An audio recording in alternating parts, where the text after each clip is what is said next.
I believe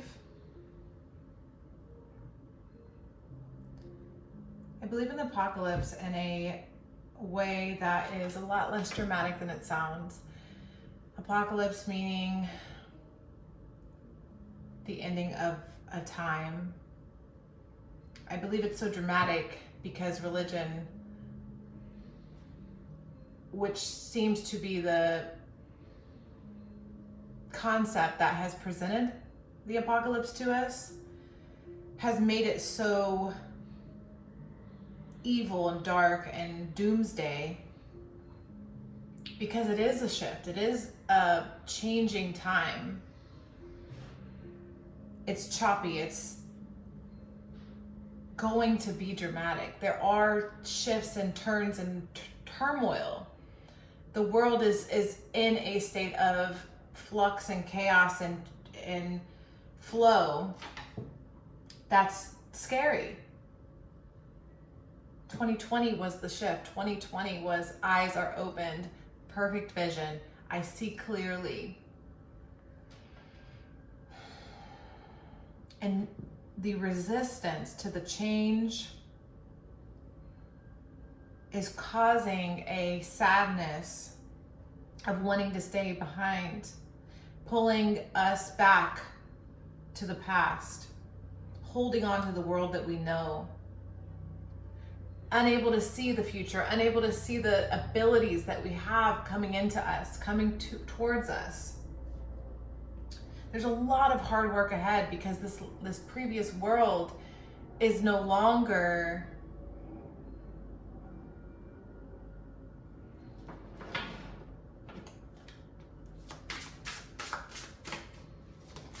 I'm seeing how, like, I'm an ancient person and I'm looking up in the sky and I see a helicopter, right? Or I see a plane or a spaceship or whatever. And imagine what that ancient person thought when they looked up and they saw imagine that feeling. It's somewhat natural, right? Because you're just a learning being in the past.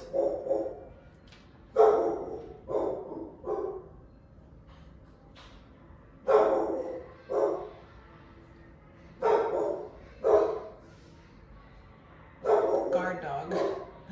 It's my guard dog. Guarded. We're guarding.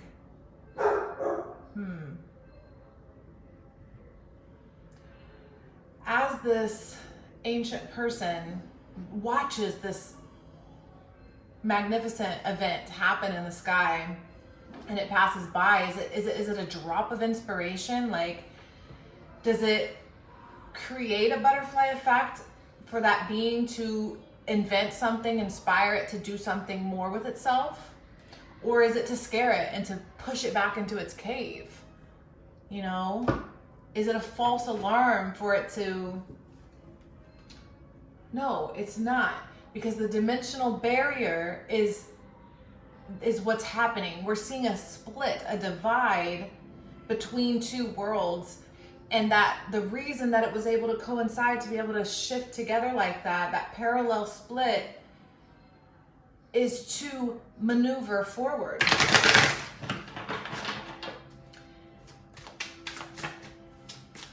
I am a triple fixed sign, and I know I personally struggle with change in a way that if I don't want to change, I don't want to change. I'm like, no, right? I have a hard time with that.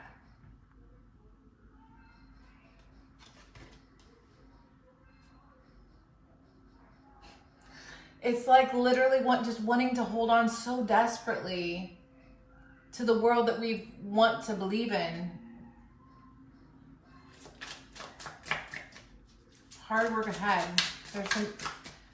There's some challenging times ahead of us, and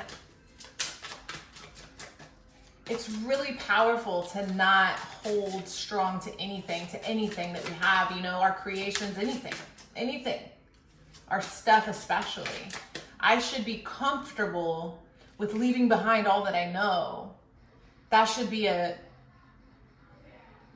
ability of mine. I should wake up in the morning and know, you know, all of my things could be left behind and I can move forward if that's the shift of the times, if that's what is called on me. You know, if I'm asked to move, if I'm called to move forward, that should be a possibility, allowing the options to be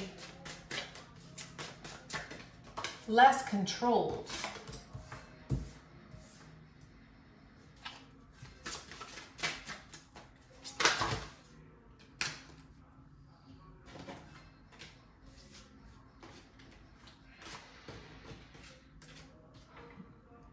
There's no speed about this. There's no timeline of, there's no rushing it. There's no holding it back. It's just about going with it and using the tools you have in front of you. If you are forced into a situation, you're going to be forced to utilize what's around you.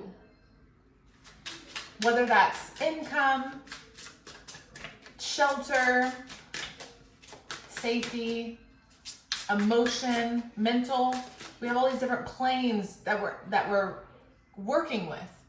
So if you're being asked to change a concept or to be open to change of concept, like myself, when I wanted to be fixed in a concept, and it took years for my spirit to present to me how wrong I was and still am, because I'm still shifting. We're all still shifting.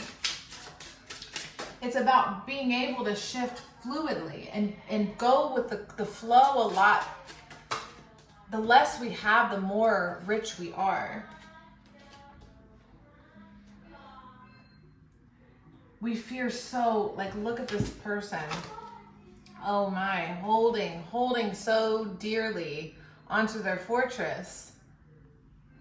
Those with the most things are going to have the hardest time letting go. And the new world that's coming in, you can't stop it. We can't stop it. It's happening. It's flowing. It's going. There's no turning back.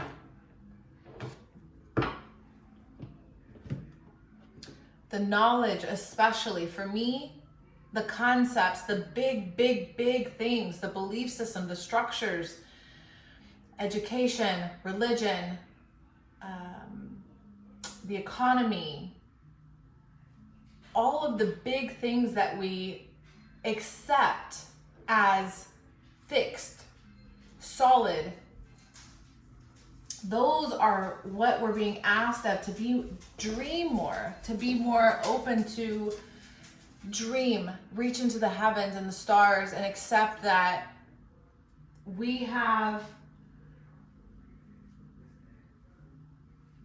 so much flowing into us right now that we can't see. It's such a beautiful time to receive data through the consciousness, like this conscious channel, this open flow into the heavens. It's so available to us right now. How do I say that?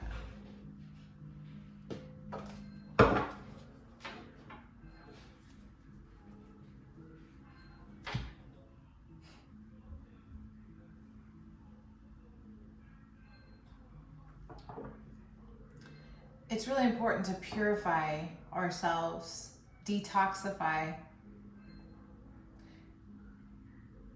Not everybody is going, but everybody's going. Because if you don't go as a person, maybe you'll go as a butterfly, you know, or a river.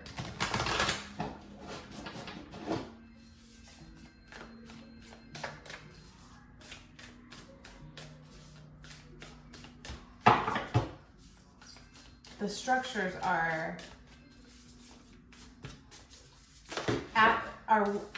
being reformed. It's why we have things like natural disasters, and could you imagine if many disasters of some kind, tectonic plate, volcanic, whatever, hurricane, like events that happen at a micro level. We all the time, at every moment, we always have a micro experience. Can you imagine a macro event where the world decided to shift itself and to rearrange itself to harmonize with the expansion it wants to be at? We would be just dust, you know? But at the same time, we are going with it because energy would flow into the future seamlessly.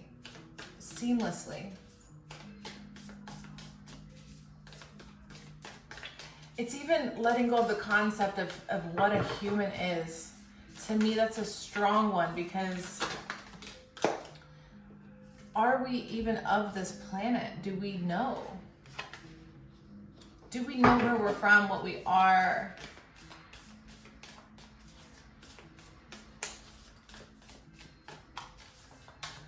Does that matter?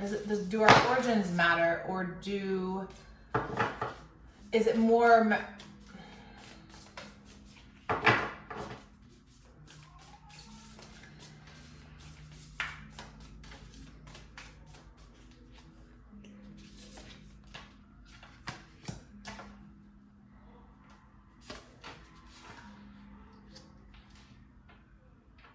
Who's gonna have an easier time, you know?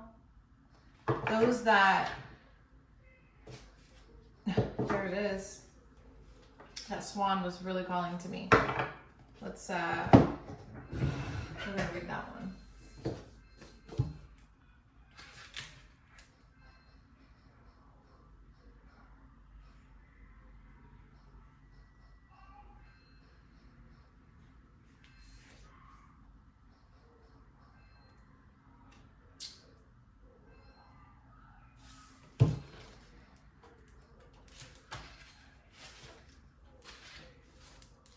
The lover, the heart, the beloved, the devoted. Pulsing through the heart of the lover is gratitude. The lover appreciates and experiences the world through the senses, revealing in beauty, song, art, music, sense, and sensuality. This energy awakens at the tip of our tongue when we taste the sweetness of honey, kiss a lover, or speak gentle words to a child. The lover lingers in foreplay, aroused not by the getting there, but by the slow merging of self and other. This energy is usually experienced for short periods of time, as in order to feel it, we must be fully present and awake with no expectation or rules about what should be. Rather, the lover is in awe of what the world presents, revealing in the glorious detail, grateful to savor every last drop of life's offerings. It's about being devoted to the moment, because in the moment you don't know what's revealing itself to you. Identifying the gem and the essence of time can really unravel all the magnificent, beautiful things that's presently in front of you, like the kiss of a child, or the you know, sensuality, being in the arms of someone that you love. It's beautiful right now as much as it's ugly. And the more we hone in and focus on that beauty, the easier we're going to be able to adapt and change to time as time continues. As the old dies off, as the past becomes a blur, as the generations in the future forget. And I don't mean forget your history, because it is strange though that the old world really focus on, you know your history, do not repeat your history, because you gotta know it.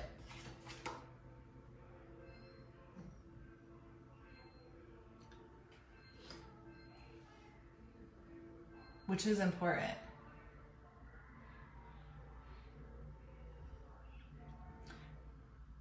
Is it,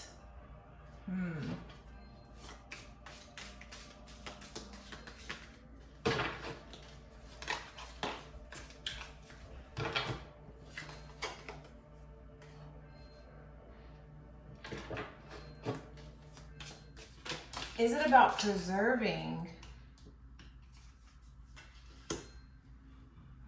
what we have? Is knowing thy history more about preserving a mentality of war and separation? Because even thinking about history, you have to separate yourself from that time period. You have to think that you're not there.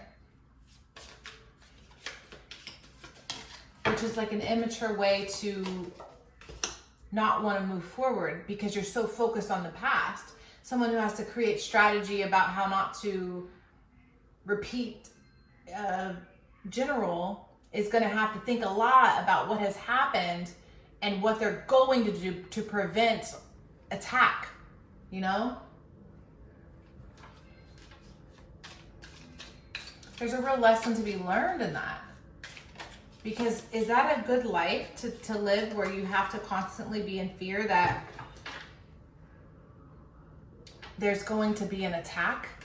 Why do we construct the world that way? Is it more harmonious to live life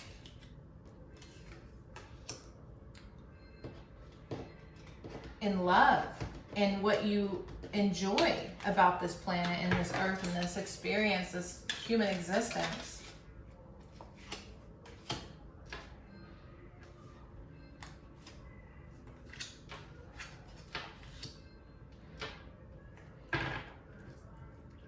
Yeah.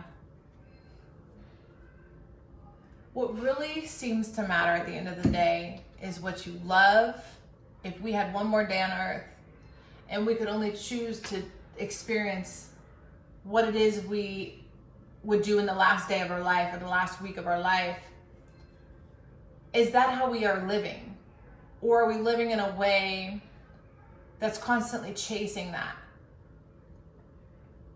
Why are we designing it that way?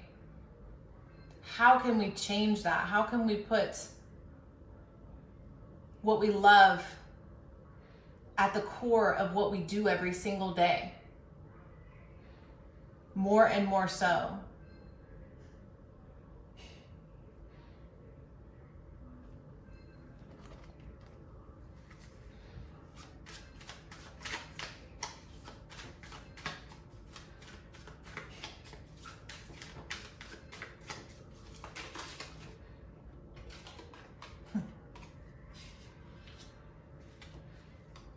What are we ingesting, especially visually?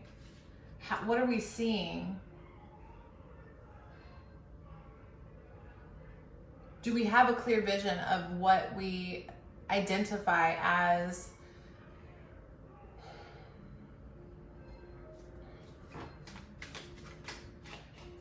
how do we say that?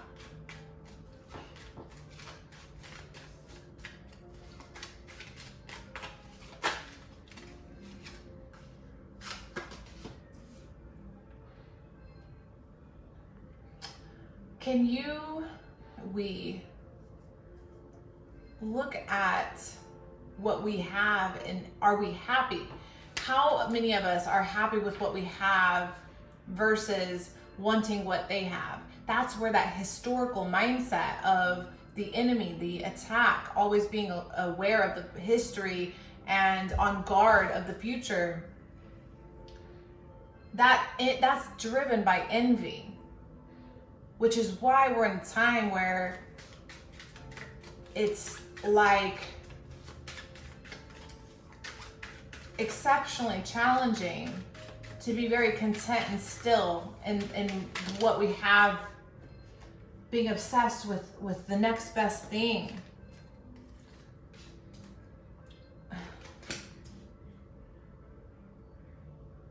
It's really an internal thing. It's about, like, why do we need self-love right now? That's an interesting concept, right? Self-love. Because I would imagine people 500 years ago, you tell them that we need self-love, they'd be like, what? What the hell is self-love? Why do we need self-love? Oh, shit. Why are we so offended by that which goes against our concepts and our beliefs.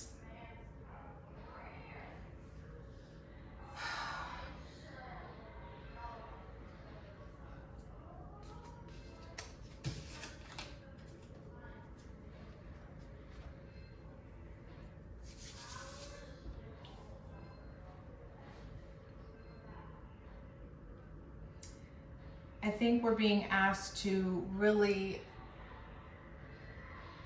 appreciate what we have right now. Appreciate the abundance, the accessibility, the ease, the instant. Oh my gosh.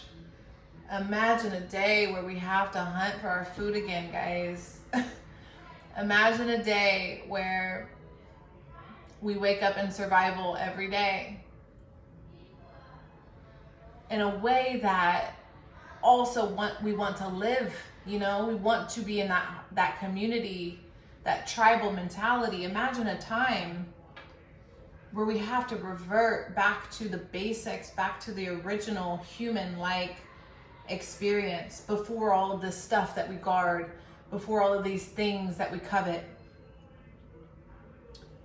We need to be able to invite and accept that type of a reality in, while also appreciating what we have at the moment.